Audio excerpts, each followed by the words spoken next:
रासलीलाको घटना घरबारीमा आगो फैलिए जत्तिकै सारा गोकुलभरि फैलियो। घर घरमा त्यो घटनाको चर्चा हुन थाल्यो। गोपिनीहरूलाई तिनका अभिभावकहरू नराम्ररी हकार्न थाले। लाज शरम सबै त्यागेर रातभरि एउटा युवकसँग जङ्गलमा बिताउने भनेर चारैतिर अब गाल फैलिँदै गयो।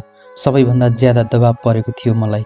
सबै गोपिनीहरूले मेरो नेतृत्वमा त्यो काम गरेको भनेर पोल लगाएका थिए। वज्रका राजा वृषभानुकी छोरी भएर मैले जुन अनुशासनमा बस्नुपर्ने थियो त्यसमा नबसेकी जनताका छोरीहरूलाई समेत भड्काएर गलत बाटोतिर हिँड्न प्रेरित गरेकी भन्ने आरोप थियो मलाई। बाबाले आमा मार्फत मलाई सतर्क गराउनु भएको थियो। मैले आफ्नो कुल धर्म विचार गर्नुपर्ने, बाबाको प्रतिष्ठालाई ध्यान दिनुपर्ने कुरा आमाले मलाई लामो भूमिका बाँध्दै सम्झाउनु भयो। नन्द राय गोकुलका लोकप्रिय नागरिक थिए। सारा गोपहरू नन्द रायका भक्त जस्ता लाग्थे। नन्द रायको त्यो सरल स्वभावले गर्दा मेरा पितासँग भन्दा नन्द रायसँग मानिसहरू सहज रूपमा प्रस्तुत हुन्थे। नन्द रायको सरलताका कारण उनका छोरा कृष्ण पनि सबैका प्यारा थिए। नन्द रायका छोराका रूपमा कृष्णले गाउँमा जे जति बिगार गरे पनि मानिसहरू सहन्थे। कहिलेकाहीँ भने कृष्णको उपद्रवले विरक्त भएर मानिसहरू उनको उपद्रव विरुद्ध उजुर गर्न पनि पुग्थे। भाद्र कृष्ण पक्ष अष्टमीको रात उनको जन्म भएको भन्ने मलाई थाहा थियो। कृष्ण जन्मिएको रात साह्रै ठुलो वर्षा भएको थियो रे। त्यो रात यमुना नदीमा सबैभन्दा ठुलो बाढी आएको थियो रे। सारा गोकुल त्राहिमाम भएछ। प्रलय नै आएको हो कि भन्ने सबैले सोचेछन्। आमा भन्नुहुन्थ्यो मेरा पिता वृषभानुले त्यही रातलाई उत्पातको अन्तिम रात होला भन्ने अनुमान गर्नुभएको थियो रे। तर बिस्तारै वर्षा कम हुँदै गई यमुना आफ्नै आकारमा आइछन्। बिहान चारैतिर हल्ला भयो। नन्द रायका घरमा रातको त्यो आपतकालमा पुत्र जन्मिएको छ। नन्द रायकी पत्नी यशोदालाई वर्षपीडा प्रारम्भ हुँदा सहयोग गर्ने कुनै सुडिनीहरू आउन सकेनछन्। कृष्णको जन्ममा गोकुलभरि हर्ष बढाइ गरियो। नन्द रायको सन्तान ढिलो गरी भएकाले कृष्णको जन्मको पनि विशेष चर्चा भएको रहेछ। उनले पनि सारा गोकुलभरि पुत्र जन्मोत्सवका उपलक्ष्यमा मिष्टान्न आदि बाँडेछन्। गोपिनीहरूबीच बालक कृष्णको अत्यन्तै प्रशंसा हुँदो रहेछ। एउटा बालकको यति धेरै प्रशंसा त्यसअघि कसैको भएको थिएन रे। हुन त कृष्णमा त्यत्रो अनौठो रूप सौन्दर्य केही थिएन रे। तर पनि नन्द राय र यशोदाको खुसीका लागि सबैजना प्रशंसा गर्थे रे। कृष्णको जन्मको चर्चा चारैतिर फैलिँदै गयो। टाढादेखि पनि मानिसहरू कृष्णलाई हेर्न आउन थाले। हल्लाकै भरमा कृष्णलाई एउटा अनौठो चमत्कारी बालकका रूपमा प्रचार गर्न थालियो। कृष्णको रुवाई हँसाई, कृष्णबाट हुने सामान्य गतिविधिहरू पनि विशेष चर्चित हुन थाले। स्वस्थ बालक चाँडै चाँडै हुर्कन लागे। कृष्णले गरेका बाल ग्रहहरू समेत प्रशंसित हुन थाले। उनको उपद्रव स्वीकार्य हुँदै गयो। कृष्ण सारा गाउँभरिमै पुलुपुलिन हुन थाले। उनलाई सबैले बहादुर, ठुलो, शक्तिशाली, जे पनि गर्न सक्ने अनौठो क्षमता भएको भनी प्रशंसा गर्न थाले। आफ्ना बारेमा अरूले गरेको प्रशंसा सुनेर कृष्ण पनि दिन प्रतिदिन अनौठा अनौठा कामहरू गर्न थाले। उनले नसकेको जस्तो गरेको तर ऊ सक्छ जस्ता मतहरू सुन्दा सुन्दै कृष्णमा साँच्चै अनौठो शक्ति उत्पन्न हुन थालेको पनि आफै महसुस गर्न थाले। उनलाई डर भन्ने वस्तुसँग परिचय नै नभए जस्तो हुन थाल्यो। जहाँ जता पनि आफ्नै प्रशंसा सुन्दा सुन्दा उनी आफूलाई साँच्चै नै शक्तिशाली अनुभव गर्न थाले। सारा गोकुलले नै बालक कृष्णलाई अनौठो शक्ति सम्पन्न बालक निर्माण गर्न लाग्यो। मान्छेभित्र अथाह क्षमता छ। प्रकृतिका सम्भव सबै क्षमता मानिसभित्र सूक्ष्म रूपमा उपस्थित हुन्छन्, तर त्यसलाई जागृत गराउन नसके त्यो मृत शक्तिका रूपमा रहन्छ। भौतिक तागत वा शक्ति सबै मानसिकतासँग घनिष्ठ हुन्छ। मानसिक शक्तिबाटै शरीरमा शक्ति प्रदर्शित हुन्छ। मानसिक कमी कमजोरीले शरीरको शक्तिलाई तुरुन्त क्षीण गराउँछ। कृष्णमा सारा गाउँले यस्तो मानसिक शक्ति र साहस जागृत गराइदियो कि उनले आफूभित्र हीनता, कमजोरी, पराजयता भन्ने कुरा थाहा नै पाएनन्। शरीरको तागत मानसिकतासँग जोडिएको हुनाले आत्मशक्तिमा त्यो सङ्ग्रहित हुन्छ। प्रकृतिमा सम्भव सबै क्षमता प्रत्येक मान्छेमा हुन्छ। कृष्णमा पनि त्यही थियो, तर अरूले आफूलाई जगाउन नसकेको आत्मबल कृष्णमा भने थाहै नपाई जगाइदिँदै गए। गोकुलवासीले एकहोरो बालक कृष्णलाई प्रशंसा गर्दा गर्दै उनीभित्र प्राकृतिक विविधता जागृत भएको पत्तै पाएनन्। दिनदिनै उनमा चमत्कारी गुण मात्र देख्दै गए। कृष्णले गरेका साना कामको पनि ठुलो प्रशंसा र मूल्याङ्कन हुँदै गयो। उनलाई पनि आफू वास्तवमा अरूभन्दा विशेष रहेछु भन्ने लाग्न थाल्यो। कृष्णको बाल प्रशंसा देश विदेशसम्म फैलिँदै गयो। गोकुलमा नन्द रायका घरमा जन्मेको एक बालक अनौठो र चमत्कारी छ। सानैमा उसले ठुल्ठुला मान्छेले गर्न नसक्ने कामहरू गर्छ भन्ने सबैतिर फैलिँदै गयो। हामीलाई पनि लाग्थ्यो वास्तवमा कृष्ण हाम्रो युगका सबैभन्दा सुन्दर साथी हुन्। उनी हामीलाई सधैँ जिस्क्याउँथे, हँसाउँथे, खुसी पनि पार्थे र रुवाउँथे पनि। उनीसँग मिल्न र खेल्न सबैलाई उत्तिकै मन पर्थ्यो। गोकुलभरिका सबै केटाकेटी कृष्णसँगै हुन्थे। कृष्ण सधैँ केही न केही अनौठो काम गर्थे। हामी हेरिरहन्थ्यौँ। हुँदा हामीलाई कृष्णको बानी परिसकेको थियो। कृष्ण नभएको वा नभेटिएको दिन साह्रै नरमाइलो लाग्थ्यो। हामी कृष्णलाई खोज्न जताततै दुगुर्थ्यौँ। कृष्ण कहिले रुखको टुप्पामा चढेर लुकिरहेका, कहिले झाडीमा सुतिरहेका, कहिले वस्तुहरूको बगालमा छलिएका हुन्थे। उनले आफ्नै मुरली नबजाएसम्म हामी उनलाई भेट्न सक्दैनथ्यौँ। सानैदेखि कृष्णलाई मुरलीको सोख थियो। मुरली त उनको हतियारै जस्तो। कसरी उनले त्यति राम्रो मुरली बजाउन सिके होलान्, मलाई अचम्म लाग्थ्यो। कृष्णको मुरलीका अनेक धुनहरूले म सधैँ लट्ठ पर्थेँ। कहिले उनी धुरुधुरु रुनु जस्तो बजाउँथे, कहिले छमछम नाचु जस्तो लाग्थ्यो। विरह, उत्साह, शान्त अनेक भावहरू उत्पन्न गर्न सक्थे उनी मुरलीबाट। कृष्ण कहिलेदेखि मलाई मन पर्न थाले वा उनीप्रति म कहिलेदेखि आकर्षित भएँ त थाहा नै छैन। तर मैले थाहा पाउँदा म कृष्णप्रति समर्पित भावले भरिएकी थिएँ। उनी पनि मसँग त्यसै गरी घनिष्ठ भइसकेका थिए। सानैमा हामी दुई बीच यति गहिरो माया बसिसकेछ कि त्यसलाई शब्दले व्यक्त गर्नै असम्भव लाग्छ। खास गरी दिउँसो वस्तु हेर्न जान्थ्यौँ हामी अरू गोपहरूसँग। जरुरी त थिएन, तर खेल्ने ठाउँ नै त्यही भएकाले पुग्थ्यौँ त्यहाँ। गोकुलभरिका हामी सयौं भुराहरू वस्तुसँग वनमा हुन्थ्यौँ, नाच्थ्यौँ, गाउँथ्यौँ, खेल्थ्यौँ। हाम्रा नायक कृष्ण सबैसँग उत्तिकै मित्रतापूर्ण ढङ्गले प्रस्तुत हुन्थे। सबै प्रकारका कठिनाइहरूको सामना गर्न तयार थिए उनी बोलिया भन्दा पनि धेरै चलाक थिए। बलले भन्दा पनि चलाखीले उनी शत्रुलाई पराजित गर्थे। सानैदेखि कृष्णको नाम सर्वत्र फैलिनुका पछि आफूभन्दा कैयौं गुणा शक्तिशाली बलशालीहरूलाई पनि पराजित गर्न सक्नु नै थियो। निकै ठुला शस्त्रधारीहरूले पनि नसक्ने शत्रुहरू उनीद्वारा पराजित हुने गर्थे। सबैलाई लाग्थ्यो कृष्ण हाम्रा नायक हुन्, यिनले नसक्ने भन्ने केही छैन, यिनले हामीलाई जस्तै आपत्तिबाट पनि बचाउन सक्नेछन्। एक दिन हामी सबै चौरमा खेलिरहेका थियौँ। एकाएक जङ्गलभित्र वस्तु डुवाँ गर्दै कराउँदै जताततै भाग्न थाले। वस्तुका बीचमा डर लाग्दो आतंक उपस्थित भयो। हामी पनि डराउँदै वस्तु किन तर्सेर भाग्न थाले भनी हेर्न लाग्यौँ। हेर्दै एक क्षणपछि जङ्गलको मुखमा एउटा विशाल काय साँडे देखा पर्यो। त्यस्तो साँडे त आजसम्म कसैको गोठमा पनि देखेका थिएनौँ। वस्तु जताततै भाग्न थाले, साथै गोपहरू पनि आत्तिएर जताततै भाग्न थाले। बलराम मेरो छेउमै थिए। उनले मलाई नडराई एकातिर रुखमा छलिन लगाए। म एउटा ठुलो बरको रुखमा चढेँ। रुखैबाट कराउँदै कृष्ण र बलरामलाई पनि आफूसँगै आउन बोलाएँ। तर उनीहरू आफ्नै ठाउँमा उभिएर साँडेलाई जिस्क्याउन थाले। उनीहरूले जिस्क्याउन थालेपछि साँडे पनि ठुल्ठुला आँखाले हेर्दै उनीहरूतिर हानिएर आयो। साँडे आफ्ना लाला-माला सिङले हान्न खोज्दै उनीहरूतिर आएको देखेपछि डरले लगलग काम्दै मैले रुखको हाँगो च्याप्प समातेर आँखा चिम्म गरेँ। कुँदेर उनीहरूलाई हान्न आएको साँडे बत्तिएर पर पुगेछ। दुवैजना हाँसेको सुनेर आँखा खोले। कृष्ण र बलराम दुईतिर भएका रहेछन्। दुवैजना साँडेलाई आफूतिर आउन बोलाउँदा रहेछन्। साँडे अघिभन्दा दोबर बलका साथ हानिँदै कृष्ण भएतिर कुँदेर गयो। साँडे छेउमा पुगिसक्दा उनी फुर्ती साथ बुरुक्क उफ्रेर अर्कोतिर लागे। हानिएर आएको साँडे हुत्तिएर निकै पर पुगी एउटा रुखमा नराम्ररी जुतियो। त्यसका सिङले रुखको निकै ठुलो बोक्रा उब्कियो। पीडाले रन्थनिएको साँडे झन रिसले बलरामतिर झम्ट्यो। बलरामले पनि त्यसै गरी त्यसलाई झुक्किदिए।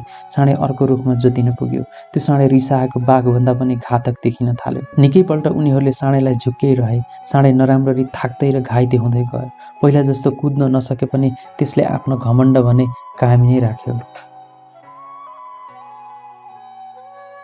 पछिल्लो पल्ट कसो गरेर कृष्णले साँडेको सिङमा दुवै हातले समातेको देखेँ। डरले फेरि आँखा चिम्लिएछु। एक क्षणपछि हेर्दा कृष्ण त साँडेको काँधमा बसेर त्यसका घाइते सिङलाई उखेल्न भने हल्लाउन थालेका रहेछन्। साँडे पीडाले छटपटाउँदै दौडन उफ्रन खोज्थ्यो, तर गलेर लखतान भएको त्यो एकाएक भुइँमा पछारियो। पीडाले चारै खुट्टा तनक्क तन्कायो। कृष्ण साँडेको सिङ उखेल्ने गरी नै हल्लाउन थाले। बलरामले पनि अर्को सिङ समाते। दुवै दाजुभाइले साँडेलाई हेर्दै सिङ उखेलेर मारे। साँडे मरेको देखेर हामी सबै आश्चर्यचकित भयौँ। त्यत्रो बोलियो साँडेलाई त्यति साना हाम्रा साथीहरूले मारेको देखेर हामी मात्र होइन, सारा गोकुलवासी नै चकित भएका थिए। त्यो घटनापछि त झन् कृष्णको प्रशंसा र चर्चा यति धेरै हुन थाल्यो कि उनलाई मानिसहरू विष्णुकै अवतारका रूपमा मान्न थाले।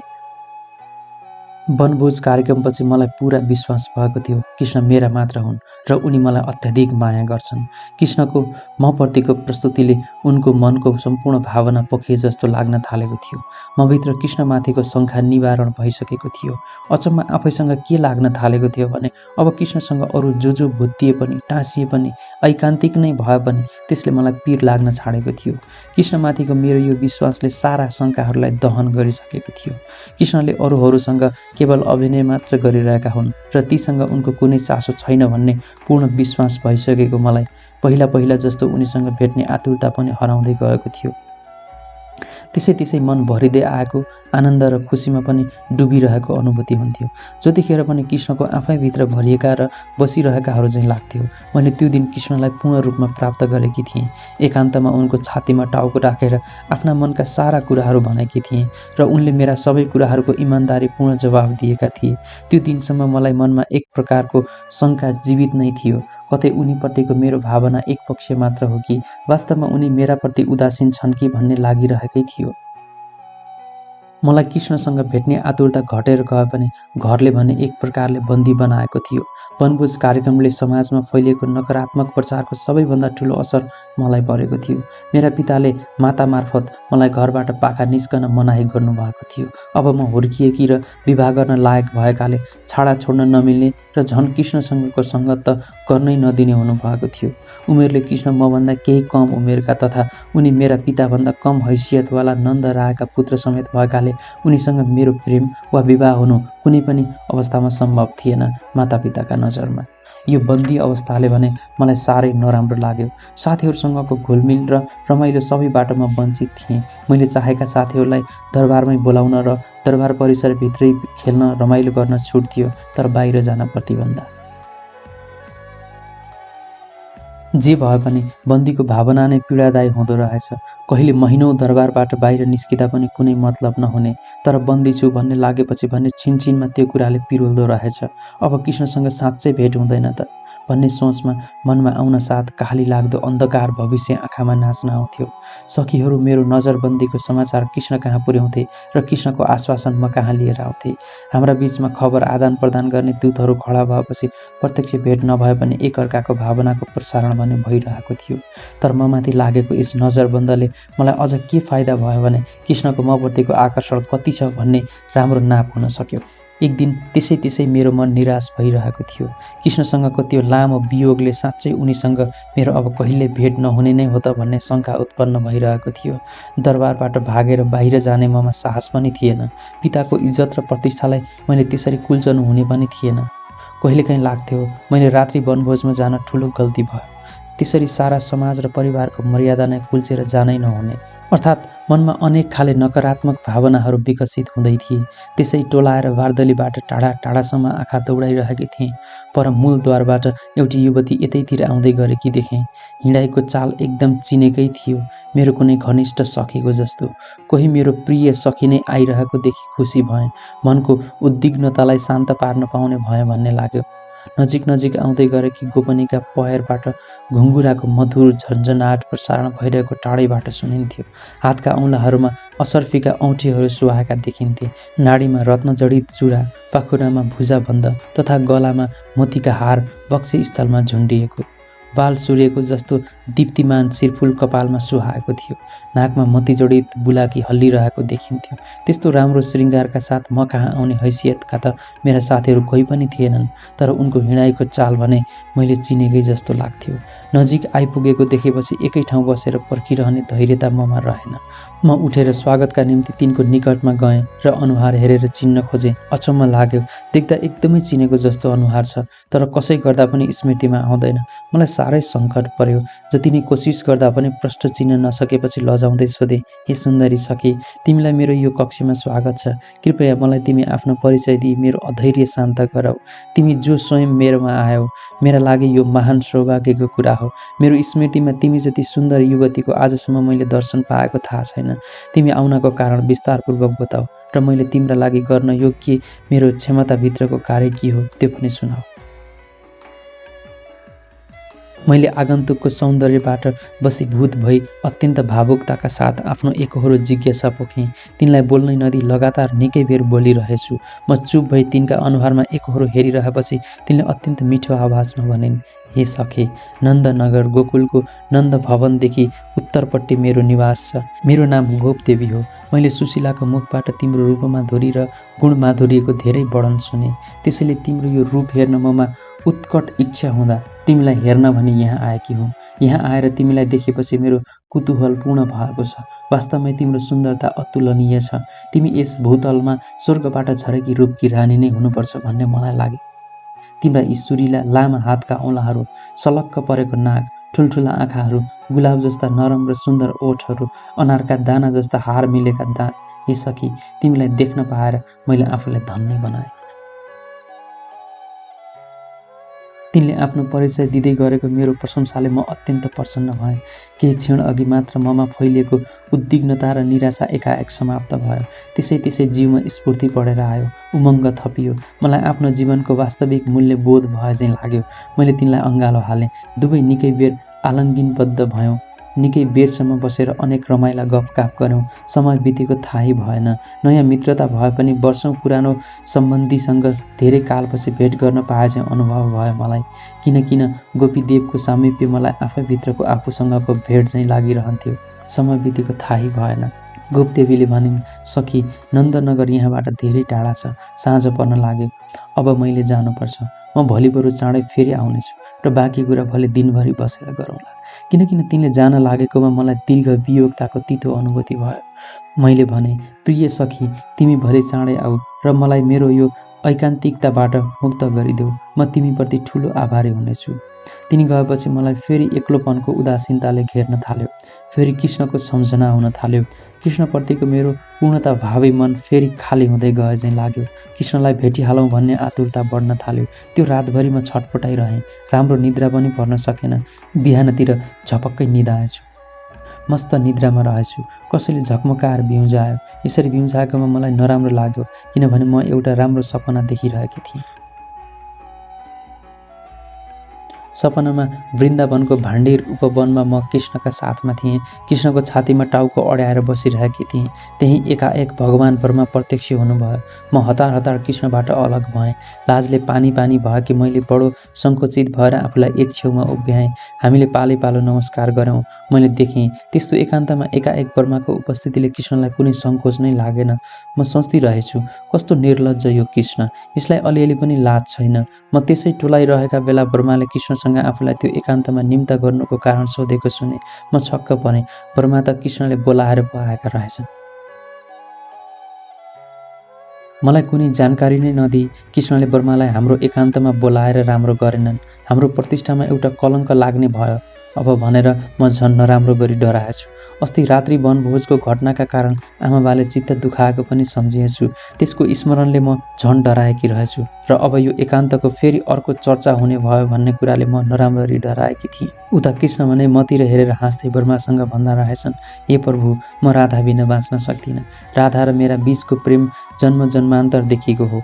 उनी मभन्दा उमेरले जेठी पनि छन्। उनी ब्रजका राजा वृषभानुकी छोरी। हाम्रा मातापिता हाम्रो विवाहको लागि राजी छैनन्। तसर्थ तपाईँले विधिपूर्वक हाम्रो विवाह सम्पन्न गराइदिनु पर्यो प्रभु।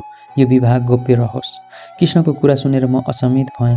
उनले मलाई त्यस विषयमा कहिल्यै केही भनेकै थिएनन्। एकाएक विवाहको कुरा सुनेर म थरथर काँपेँ। मनले र कुराले जे जस्तो गरे पनि विवाह गरिहाल्नु भनेको सजिलो हुँदो रहेनछ। कृष्ण मेरा प्राण प्यारा भए पनि तिनको त्यो कुरा मलाई काली लाग्दो भएछ। म कृष्णलाई एकान्त लगेर भनिदिइरहेछु, हे कृष्ण, यो अनायासै तिमीले के गर्न आँट्यौ? हाम्रा मातापिताले थाहा पाए हाम्रो के गति होला र उनीहरूले थाहै नपाई भविष्यमा हाम्रो अन्यत्र विवाह गरिदिए भने पनि झन् कत्रो अनर्थ होला। यसरी हामीले गोप्य विवाह गर्नु उचित छैन सके। हतार नगरौँ। जसरी भए पनि मातापितालाई राजी गराउने प्रयत्न गरौँ। कृष्णले भनेछन्, राधे, तिमी यसमा धन्दा नमान। सबै चाँजो पाँजो म मिलाउँछु। तिमी आफ्ना मनका सबै शङ्काहरू परित्याग गर र आऊ विवाहमा सामेल हौ। उनले मेरो हात समाती डोर्याएर ब्रह्माका समीप पुर्याए। ब्रह्माले चुपचाप अग्नि स्थापना गरेर वैवाहिक कार्यविधिको प्रारम्भ गर्नै लाग्दा मलाई कसैले झकझक्याएर पिउजाइदियो। त्यस्तो राम्रो सपनाबाट एकाएक पिउजनु पर्दा म मनमा कता कता दुखी पनि भएँ। सपनामै भए पनि कृष्णसँगको विवाह सम्पन्न भएको मलाई आनन्द लाग्ने थियो, भावनात्मक ऐक्यबद्धता प्राप्त हुने थियो। म कृष्णलाई त्यही सपनाकै कुरा भनेर भए पनि रमाइलो गरिरहन पाउने थिएँ, तर त्यो विग्रहमा पर्यो। आँखा खोलेर हेरेँ, मेरी सेविका सरला मलाई बिउजाउँदै थिए। अल्छी मान्दै उठेर बसेँ र सोधेँ। उसले भने, यत्रो माथिसम्म सूर्यनारायण आइसके, पूजापाठ स्नान ध्यान गर्न बाँकी नै छ। बाहिर हजुरकी हिजोकी सखी गोपीदेवीको सवारी भइसकेको छ। गोपीदेवीको नाम सुन्ने बित्तिकै मन चङ्गा भयो, खुसी लाग्यो, मनमा कता कता लाज पनि लाग्यो आफू यति ढिलोसम्म निदाइरहेकोमा। तर जे भए पनि यी मेरी नवसखीलाई म आफ्नो सपना बताउन पाएँ भनेर नन्द भवनकी छिमेकीसँग कृष्णको खबर पनि लिन सक्ने भएँ। हुन त हिजो तिनीसँग कृष्णबारे कुनै चर्चा भएन, तर निश्चय पनि तिनी कृष्णले पठाइदिएकी दूत हुनुपर्छ, वा तिनी मेरो स्थितिको अध्ययन गर्न गोप्य रूपले पठाएकी कुनै सूत्र हुनपर्छ आदि अनेक कुरा सोच्दै म प्रातः कार्यमा लागेँ। मैले सरलालाई भने, उनलाई राम्रो स्वागत गरी अतिथि कक्षमा राख, म चाँडै आएँ। हतार हतार नित्यकर्म सिद्धै बैठक कोठामा पुग्दा तिनै कोठे उज्यालो बनाएर बसिरहेकी थिइन्। तिनलाई देख्न साथ मनका सबै पीरहरू बादल फाटे चाहिँ हराए। आफैदेखि पनि अचम्म लाग्यो, यो एक दिन अघि मात्र परिचय भएकी मित्रको ममाथि यति गहिरो कस्तो प्रभाव होला। उनका छेउमा गएर बसेँ र उनका हातहरू औँलाहरू खेलाउँदै भने, ए सखी, मैले तिमीलाई रातभरि सम्झिरहेँ, खै के भयो भयो, तिमी गएदेखि नै मलाई एउटा वियोगी भावनाले सताइरह्यो। रातभरि राम्रोसँग सुत्नै सकिनँ। बिहानखेर झपक्क निद्रा परेछ। तिमी आयौ भने सरलाले उठाइहाली। अब त तिमी आइहाल्यौ, मलाई ज्यादै खुसी लागेको छ। गुमेको मूल्यवान वस्तु पाए चाहिँ मेरो मन प्रसन्न भएको छ प्यारी। म एकहोरो बोलिरहेँ। चुपचाप मेरो कुरा सुनिरहेकी गोपीदेवी मौन थिइन्। मेरो कुराले कता कता तिनलाई पनि गम्भीर बनाए जस्तो लाग्यो। उनको अनुहारमा हिजो जस्तो चञ्चलता नभएर धैर्य र गम्भीरता बढेको देखेँ। मैले यिनलाई केही अशोभनीय अप्रिय वचन पो भने कि जस्तो पनि लाग्यो मनमा। त्यसैले पुनः सोधेँ, हे गोपदेवी, तिमीलाई मेरो वचन अप्रिय पो लाग्यो कि? तिमी किन मौन र गम्भीर भयौ? तिम्रो यो गम्भीरता तिमीलाई सुहाउँदैन। हिजो देखिएकी तिमी र आजकी तिमीमा धेरै फरक छ। हिजो तिमी यहाँबाट घर पुग्न विलम्ब भई मातापिताले कतै गाली त गरेनन्? गोपदेवी उही पुरानै गम्भीरता कायम राख्दै बोलिन्। बर सानो गिरीको भन्ज्याङको बाटो हुँदै म अस्ति बिहानै दही बेच्न भनी जाँदै थिएँ।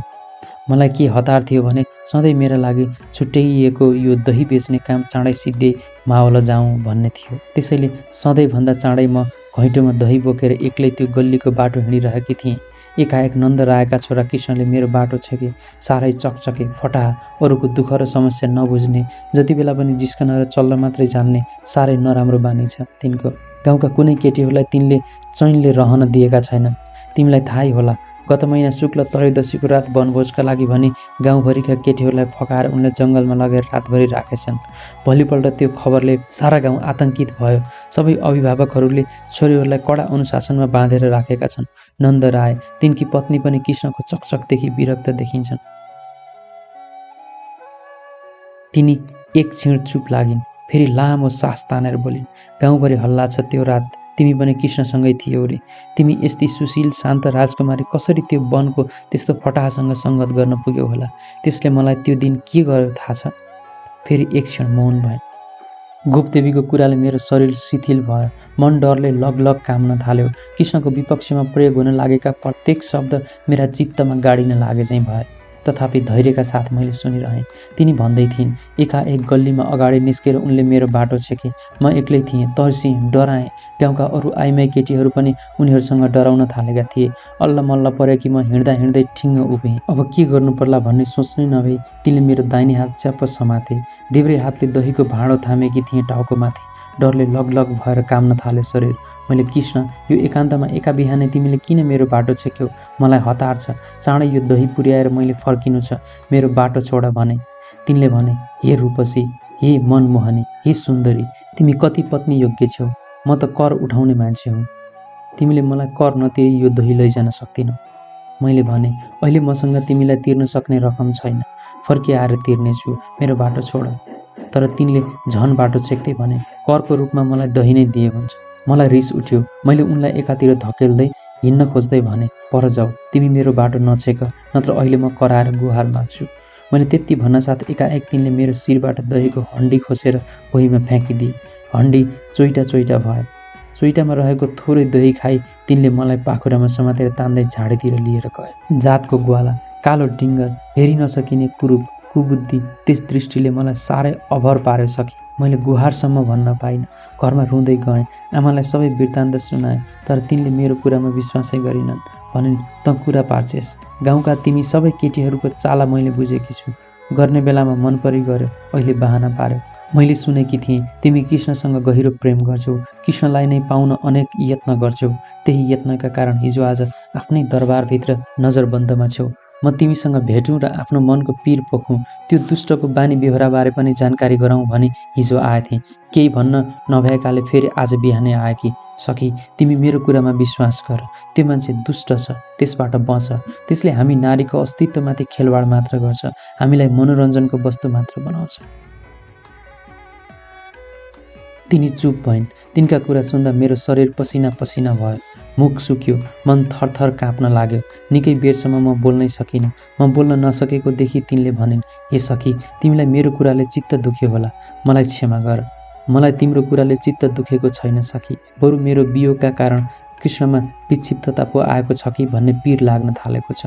मलाई लाग्छ तिनले तिमी भनी बाटो छेकेका होइनन्, बरु तिमीमा उनले मेरो रूप देखे होनन् र मलाई सम्झी तिमीमाथि दुर्व्यवहार गर्न पुगेछन्। तिनका तर्फबाट म तिमीसँग माफी माग्छु। हे सुन्दरी, हे रूपसी, कृपा गरी तिमी मेरा निम्ति मात्र भए पनि कृष्णलाई क्षमा गरिदेऊ। तिमीलाई थाहा छैन सखी, म कृष्णलाई कति प्रेम गर्छु। तिनी कति गुणवान, बुद्धिमान र सुन्दर छन्, त्यो पनि तिमी बुझ्दिनौ। तिनलाई तिमीले बाह्य आँखाले हेरेकी छौ। बाहिरी आँखालाई ती काला, लुता, चकचके ग्वाला लाग्छन्, तर भित्री आँखा उग्रेपछि बाह्य रूपको कुनै अर्थ रहँदैन प्रेममा।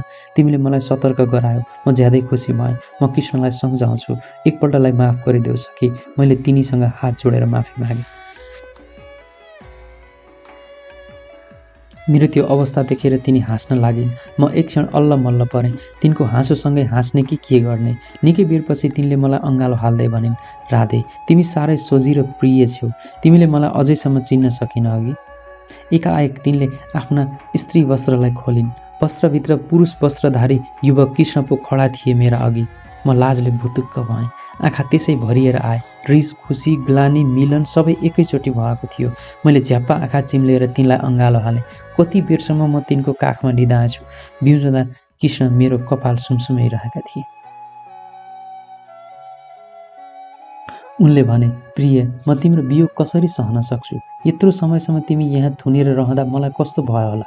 अधैर्य भएपछि तिमीलाई भेट्नकै लागि पनि मैले यो रूप धारण गर्न कर लाग्यो। म एकहोरो ठुलो ठुलो तिनलाई हेरिरहँदै भएँ। निकै बेरपछि उठेर बसेँ र भने, कृष्ण, हामी यस्तो अप्ठ्यारोमा अब कसरी रहने। म कैदमा छु। मलाई दरबारबाट बाहिर जान निषेध छ। म यसै गरी तिमीलाई भेट्न आइरहन्छु प्रिय। यो सधैँ कसरी सम्भव छ। तिम्रो यो रूपको भेद खुल्यो भने मलाई झन् कति गाह्रो पर्ला। त्यो पीर तिमी नलेऊ। तिमीले त 2 दिनदेखि मलाई चिनेनौ भन्ने, अरूले कसरी चिन्लान् भन्ने कल्पनै नगर। म प्रत्येक दिन तिमीसँगै हुनेछु। उनको कुराले मलाई खुसी पनि लाग्यो, दिक्क पनि। मैले भने, मैले त तिमी एक पुरुषसँग प्रेम गरे कि। मलाई एउटा हक्की, निडर, साहसी कृष्णप्रति पो आसक्ति छ। तिमी नारी रूपा, स्त्री भाव, मेषधारकप्रति मलाई रुचि छैन कृष्ण। तिमी मेरा सामु सधैँ तन्नेरी युवकका रूपमा उपस्थित हुने वातावरण बनाऊ। यो आइमाईको भेषमा अनुहार छोपेर चोर जस्तो दरबारमा छिरी स्त्री श्रृङ्गारयुक्त भई मेरा सामु नआऊ। यस्तो रूपको तिमीलाई देख्दा म भित्रकी नारी शिथिल भएकी छ। यस्तो समलिङ्गीय रूपको प्रेममा यथार्थ प्रेम भाव हुँदैन कृष्ण। मेरो कुरा सुनेर तिनी गम्भीर भए। मैले फेरि थपेँ, तिमी किन मलाई विवाह गरेर लान सक्दैनौ, किन भगाएर लान सक्दैनौ। तिमी सम्पूर्ण रूपमा म प्रति इमान्दार छौ भने तिमीले केही कुरा त भत्काउन सक्नुपर्छ। हे प्रिय, तिमी मलाई नतडपाऊ, मलाई यस जेलबाट मुक्त गर। मेरा आँखा भरिएर आए। फेरि रोदनीय भयो मेरो आवाज। निकै बेरको मौनतापछि मैले उनलाई आजै बिहान देखेको सपनाको कुरा पनि बताएँ। मेरो सपना सुनेपछि तिनको अनुहारमा फेरि एकपल्ट मुस्कान फैलियो, तर तत्काल केही बोलेनन्। लामो मौनतापछि गम्भीर भएर बोले, राधा, तिमीले मेरा आँखा खोलिदेऊ। वास्तवमा मैले हामी बीचको प्रेमलाई यति गम्भीर रूपमा लिएकै थिइनँ। यो सङ्कटसम्म आइपुग्ला भन्ने सोचेको थिइनँ। तर पनि एउटा समस्या छ हामीलाई अहिले। तुरुन्तै हामीले यहाँबाट भागिहाल्ने, विवाह गरिहाल्ने बेला भएको छैन। यसरी हतारिने, आत्तिने बेला भएको छैन। तिमी धैर्य धारण गर। म तिमीलाई अर्कोपल्ट यस्तो रूपमा होइन, वास्तविक रूपमै भेट्ने वाचा गर्छु। मनमा कुनै शङ्का नल्याऊ। तिमीलाई मबाट कसैले छुटाउन सक्दैन। मैले तिनको अनुहारमा हेरिरहेँ। मैले पाउनुपर्ने र पुग्नुपर्ने मेरो जीवनको अभिष्ट नै त्यही रूप र शरीर थियो।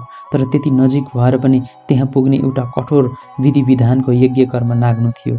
यति नजिक भएर पनि दूरताको यो कहाली लाग्दो अनुभूति कति असह्य हुँदो रहेछ। कृष्ण उठेर हिँड्ने तर्खरमा लागे। तिनले फेरि नारी रूप धारण गरे। फेरि एउटी रूपवती स्त्रीमा रूपान्तरित भए तिनी। जान लाग्दा मैले जिस्काउँदै भने, प्रिय सखी गोपदेवी, दुष्ट कृष्णका कलुषित हातहरूबाट जोगिने कोसिस गर। तिनले झाडीतिर तानेर लैजान नपाऊ। दुवैजना खिलखिलाएर हाँस्यौँ। छक्क परे। यसपल्ट हाँस्दा कृष्णको आवाज केटीकै जस्तो सुनियो।